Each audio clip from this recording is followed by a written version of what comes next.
నమస్తే, welcome to Leo news. 2 Telugu రాష్ట్రాల సీఎంలు దావోస్ పర్యటనలో ఉన్న విషయం మనందరికీ తెలిసిందే. మరి ఈ నేపథ్యంలో ఏ సీఎం వాళ్ళ రాష్ట్రానికి ఎక్కువ పెట్టుబడులు తీసుకొస్తారు అన్న ఉత్కంఠ అయితే నెలకొంది. ఇక ముఖ్యంగా చంద్రబాబు గారికి ఉన్న అనుభవం కావచ్చు, మరి ఆయనకి టెక్నాలజీ మీద ఉన్న పట్టు కావచ్చు, వీటన్నిటి నేపథ్యంలో చంద్రబాబు గారు ఎక్కువ పెట్టుబడులు, ఎక్కువ ఇన్వెస్ట్మెంట్స్ కూడా రాష్ట్రానికి తీసుకొస్తారు అని చెప్పి ఒక అంచనా. అయితే మరి పెట్టుబడుల విషయంలో ఎక్కడ తగ్గేది లేదని చెప్పి రేవంత్ రెడ్డి గారు కూడా పోటీ పడుతున్నట్టు వార్తలు అయితే వస్తూ ఉన్నాయి. మరి ముఖ్యంగా ఈరోజు చంద్రబాబు గారు కూడా 2వ రోజు పర్యటనలో చాలా మంది సీఈఓలతో కూడా భేటీ అయినట్టు వార్తలు వస్తున్నాయి. ముఖ్యంగా ఇక్కడ బిల్ గేట్స్ తో కూడా చంద్రబాబు గారు భేటీ అవ్వబోతున్నట్టు తెలుస్తోంది. మరి గతంలో కూడా మనం చూసాం, చంద్రబాబు గారు బిల్ గేట్స్తో భేటీ అయిన తర్వాత రాష్ట్రానికి అప్పట్లో హైదరాబాద్కి జరిగినటువంటి అభివృద్ధి, మరి ఈ నేపథ్యంలో మరి ఆంధ్రప్రదేశ్ ముఖ చిత్రం కూడా మారబోతుందా? ఇలాంటి విషయాలు తెలుసుకుందాం. మనతో పాటు ఉన్నారు senior journalist doctor Durga Vadlamani గారు. నమస్కారం మేడం. సో 2 తెలుగు రాష్ట్రాల సీఎంలు కూడా పెట్టుబడుల వేటలో ఉన్నట్టే కనిపిస్తోంది. ముఖ్యంగా ఇటు చూస్తే మరి చంద్రబాబు గారు, లోకేష్ గారు కూడా ఇద్దరు అసలు క్షణం కూడా తీరిక లేకుండా సీఈఓలతో భేటీ కావచ్చు, అన్నీ కూడా మనం చూస్తూ ఉన్నాము. అయితే ఇంకా ముఖ్యమంత్రి రేవంత్ రెడ్డి గారు కూడా ఎక్కడ తగ్గట్లేదు. సో ముఖ్యంగా ఇక్కడ ఆంధ్రాకి ఉన్నటువంటి చాలా బెనిఫిట్స్, కోస్తా తీర ప్రాంతం కావచ్చు, సుదీర్ఘమైనది, వీటన్నిటి నేపథ్యంలో ఆంధ్రప్రదేశ్కి ఎక్కువ పెట్టుబడులు రాబోతున్నాయి అంటున్నారు. మీరేం చెప్తారు దీని గురించి?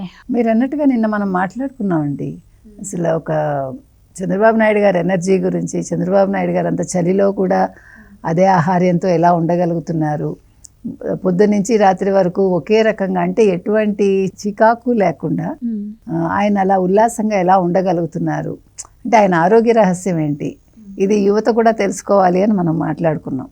మీరు చెప్పండి, ఇవాళ అప్పుడే 3వ రోజుకి వచ్చింది దావోస్ సదస్సు. నిన్న సెషన్, అంటే ప్రత్యేక సెషన్లో కూడా చంద్రబాబు నాయుడు గారు చాలా మంచి ప్రసంగం చేయటం జరిగింది. మీరు ఒకటి గమనించారంటే, మీరు అన్నట్టు 2 రాష్ట్రాలు పోటీ పడుతున్నాయి, 2 రాష్ట్రాల ముఖ్యమంత్రులు అక్కడికి వెళ్ళారు, ఇక్కడ ఐటీ మినిస్టర్ వెళ్ళారు, అక్కడ ఐటీ మినిస్టర్ శ్రీధర్ బాబు కూడా వెళ్ళారు, ఇవన్నీ ఓకే, అవన్నీ ఒక ఎత్తు. అయితే ఆల్రెడీ హైదరాబాద్ డెవలప్డ్ సిటీ కిందకు వస్తుంది మనకి. ఆల్రెడీ దానికి కూడా ఆద్యులు చంద్రబాబు నాయుడు గారు, నో డౌట్ అబౌట్ ఇట్. కాకపోతే ఏంటంటే ఇవాళ వాళ్ళకి కొంచెం సులభం అవుతుంది వాణిజ్యం అనేది. కానీ ఇక్కడ చూసుకుంటే ఆంధ్రప్రదేశ్కి ఇప్పుడు గ్రాస్ రూట్ లెవెల్ నుంచి వచ్చినట్టుగా అయినప్పటికీ కూడా చంద్రబాబు నాయుడు గారు తన చాకచక్యంతో, అంటే he's able to project what Andhra Pradesh has, అంటే ఆ పొటెన్షియాలిటీ ఏంటి, అసలు ఏమేమి ఉన్నాయి. మీరు అన్నట్టు ఇందాక ఒక సుదీర్ఘ కోస్తా తీరం కావచ్చు, లేదు ఇప్పుడు పోలవరం మనకి రెడీ అవ్వడం కావచ్చు, అవ్వబోతోంది. At the same time Amaravati అనే ఒక రాజధాని ఏర్పడుతోంది మనకి.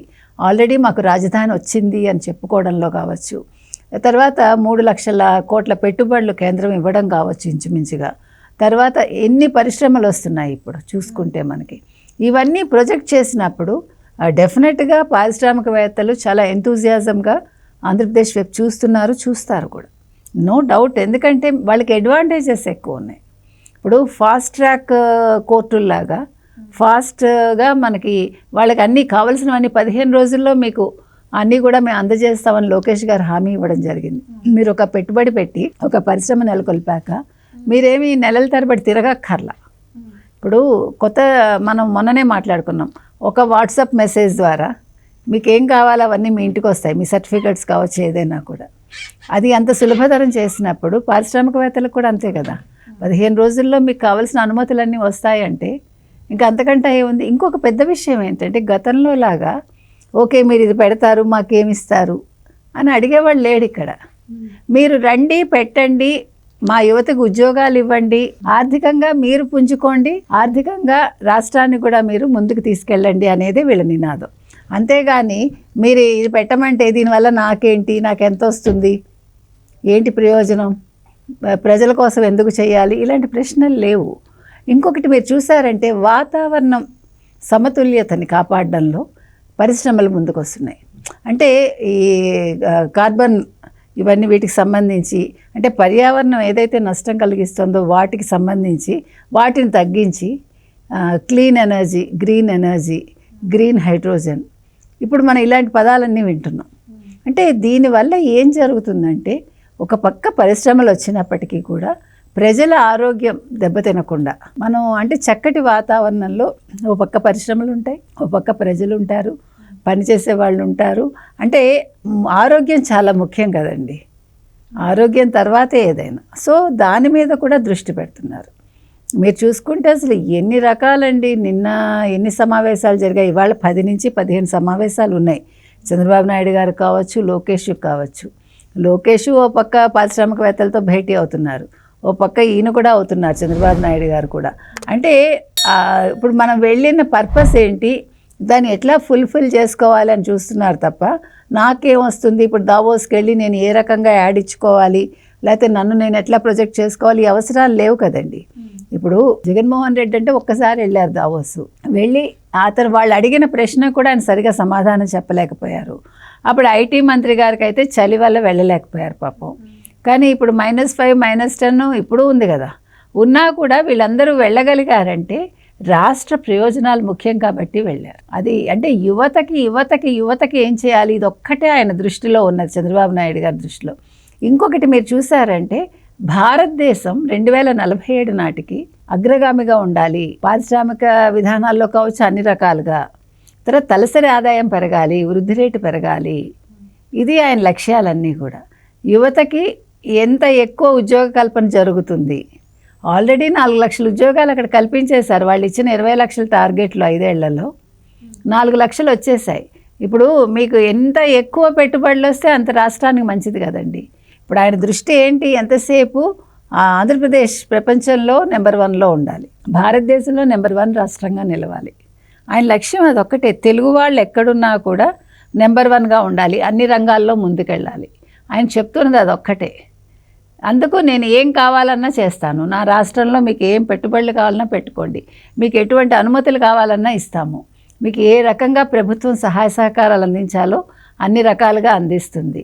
ఇప్పుడు మనకు కావాల్సింది అదే కదండి. ప్రభుత్వ సహకారం ఎప్పుడైతే ఉంటుందో ఏ రాష్ట్రంలోనైనా సరే, ఏ పరిశ్రమ అయినా కూడా అది వికసిస్తుంది. లేదంటే వాళ్ళు ఈ కాగితాల కోసం తిరిగి విసిగి వేసారి, ఎందుకులే ఇక్కడ పెట్టడం, మనం పెట్టుబడి వేరే రాష్ట్రానికి వెళ్ళిపోదాం అనుకుంటా. వేరే రాష్ట్రానికి వెళ్ళే పెట్టుబడులని లేకపోతే పరిశ్రమల్ని కూడా ఆయన ఇక్కడికి తీసుకురాగలుగుతున్నారు. దానికి కారణం చంద్రబాబు నాయుడు CBN అనే బ్రాండ్, అంతే. ఈరోజు ఆయన ఒక బ్రాండ్, ఎవడ ఒప్పుకున్నా ఒప్పుకోకపోయినా. జగన్మోహన్ రెడ్డి లాంటి వాళ్ళు, వైసీపీ వాళ్ళు ఏమంటున్నారు, ఆయన అక్కడ అడ్వర్టైజ్మెంట్ కోసం వెళ్తున్నాడు, బుద్ధున్నవాడు ఎవ్వడూ మాట్లాడు. చంద్రబాబు నాయుడు ఇప్పుడు ఎవడైనా కొత్తగా మీరు ఎవరండి అని అడుగుతారా? లేదా చంద్రబాబు నాయుడు వెళ్ళి నేను చంద్రబాబు నాయుడిని ఆంధ్రప్రదేశ్ ముఖ్యమంత్రి అని చెప్పుకోవాల్సిన స్థితిలో ఉన్నాడు ఆయన. Everybody is coming to him. మీరు చూడండి ఎంతమంది సెల్ఫీలు దిగుతున్నారు, ఎంతమంది వచ్చి కరచాలనం చేసి మాట్లాడుతున్నారు, పలకరిస్తున్నారు, నెక్స్ట్ సెషన్స్ పెట్టుకుంటున్నారు ఆయనతోటి, నెక్స్ట్ ఆయనతో భేటీ అవుతున్నారు. This is what we want, మీరు ప్రొవైడ్ చేయండి మీ రాష్ట్రంలో అని అడుగుతున్నారు. అంటే ఆ కెపాసిటీ ఆయనకు ఉంది కాబట్టి ఆయన ఏదైనా ఇవ్వగలడు, ఏదైనా చేయగలడు అనే ఒక భరోసా వాళ్ళకు ఉంది. ఈరోజు లోకేష్ కూడా తన వంతు కృషి తను చేస్తున్నాడు, హీఈస్ లెర్నింగ్. ఇది ఒక మంచి అవకాశం అతనికి. అంటే ఎప్పుడూ కూడా మనం ఒక దాంట్లో అడుగు పెడితేనే కదండి దాని గురించి మనకి కూలంకషంగా తెలుసుకోవడానికి అవకాశం ఉంటుంది. అన్నప్రాసన రోజు ఆవకాయ ముద్ద తినలేరుగా ఎవడు. కాబట్టి ఇది చాలా మంచి అవకాశం లోకేష్కి. శ్రీధర్ బాబు ఆల్రెడీ గతంలో కూడా చేశారు కాబట్టి వారికి అవకాశం, అంటే అనుభవం ఉంది కొద్ది గొప్ప. రేవంత్ రెడ్డి మొట్టమొదటిసారి ముఖ్యమంత్రిగా వెళ్ళినప్పటికీ ఆయన కూడా ఆయన కృషి ఆయన చేస్తున్నారు. అయితే 2 రాష్ట్రాలు పోటీ పడ్డప్పుడు ఖచ్చితంగా ఏపీ వైపే ఎక్కువ మంది పారిశ్రామికవేత్తలు మొగ్గు చూపుతారనేది మనం చెప్పక్కర్లేదు, అది అందరికీ తెలిసిన విషయం. అది అంటే ఇక్కడ ఈ 5 ఏళ్లలో కూడా 20 లక్షల ఉద్యోగాల కల్పన ధ్యేయంగా వీళ్ళు కృషి చేస్తున్న విషయం మనకు తెలుసు. ఇదిలా ఉంటే దీనిపైన వైసీపీ ఇప్పటికి కూడా దుష్ప్రచారం చేస్తోంది. అంటే కోట్ల రూపాయలు ఖర్చు పెట్టి నేషనల్ మీడియాలో ప్రచారం చేస్తున్నారని కావచ్చు. ముఖ్యంగా అసలు పక్క రాష్ట్రంలో ఉన్న కంపెనీలకు దావోస్ దాకా వెళ్ళడం ఎందుకు, పక్క రాష్ట్రం నుంచి విజయవాడ రాలేరా అనడం కావచ్చు. ఎలా చూడొచ్చు అంటారు? మరి వాళ్ళు తీసుకొచ్చారండి, పక్క రాష్ట్రం నుంచి వాళ్ళు తీసుకురాగలిగారా? మరి గతంలో ఆయన ఎవడు గుడివాడ అమర్నాథ్ తీసుకొచ్చాడు ఒక కంపెనీ, ఆయన చూపించమనండి. 5 ఏళ్లలో వాళ్ళు ఏ కంపెనీలు తీసుకొచ్చారు, ఎన్ని MOUలు చేసుకున్నారు, ఎన్ని ఉద్యోగ కల్పనలు చేశారు చెప్పమనండి. మీరు పానీపూరీలును ఏదో ఫిష్ మార్టు లేకపోతే మీట్ మార్ట్లు ఇవి కాదు కదా చెప్పాల్సింది. నేను అనేది ఏంటంటే మీరు మాట్లాడే ముందు మీ ఇదేంటి చూపించండి, మీరు చేసింది ఏంటి రాష్ట్రానికి, మీరు చేసిన మంచి కావచ్చు, మీరు తీసుకొచ్చిన పరిశ్రమలు కావచ్చు, మీరు ఏ రకంగా అసలు రాష్ట్ర అభివృద్ధిలో లేకపోతే ఆర్థికంగా రాష్ట్రం ముందంజలో ఉండడానికి మీ కృషి ఏంటి, మీరు ఎంత లాభాల బాటలో పట్టించారు, ఏ కంపెనీలు లాభాలు బాట పట్టాయి, అసలు ఏ కంపెనీలు మీరు కొత్తగా స్టార్ట్ చేశారు? ఇప్పుడు ఇవన్నీ కూడా అంతా అయిపోయాక మన 2 లక్షలకు ఏమన్నారు, ఇవన్నీ మేము ఎప్పుడో చేసినవి మీరు రిబ్బన్ కట్ చేశారన్నారు. ఇప్పుడు రేపొద్దున వీళ్ళు ఎంఓయూలు చేసుకొచ్చారనుకోండి, లేదు కొత్తగా పరిశ్రమలు వచ్చాయనుకోండి, మేము అప్పుడే మాట్లాడాము, ఇప్పుడు మీరు వాటిని కొత్తగా మీ ఖాతాలో వేసుకుంటున్నారు అంటారు.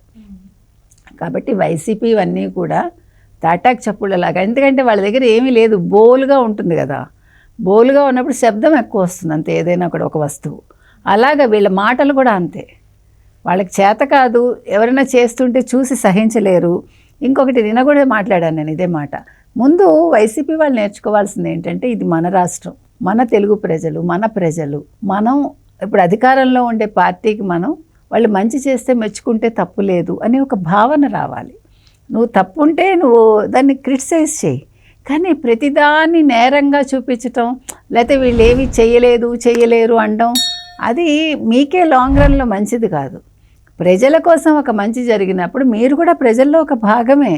మీరు రాజకీయ పార్టీ అంటే ఎక్కడి నుంచో దిగి రాలేదు, లేకపోతే మీ ఓటర్లు మీకు ఉంటారు కాబట్టి మిగతా ఓటర్లు మీకు వద్దు అనుకుంటే అసలు మీరు రాష్ట్రం విడిచిపెట్టి వెళ్ళిపోండి అంతే.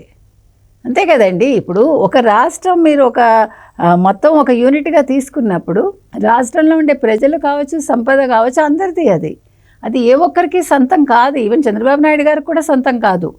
ఆయన్ని ప్రజలు ఎన్నుకున్నారు, ప్రజలకి కావాల్సినవి ఏంటో ఆయన ఆలోచించి వాళ్ళని అడిగి తెలుసుకుని దానికి అనుగుణంగా ఆయన ఇవాళ పని చేస్తున్నారు. పని చేసినప్పుడు మీరు అప్రిషియేట్ చేయండి. తప్పు జరిగితే ఓకే, ఇగో ఫలానా చోట తప్పు జరిగింది సరిదిద్దుకోండి అని చెప్తే సరిదిద్దుకునే సంస్కారం వాళ్ళకుంది. అది మనం చెప్తున్నాం. కాబట్టి ఈ వైసీపీ అనేది మారకపోతే మాత్రం వాళ్ళని ఖచ్చితంగా ప్రజలు తరిమి కొడతారండి. రైట్ అండి, thank you so much. Thank you. Please subscribe to Leo news for more videos.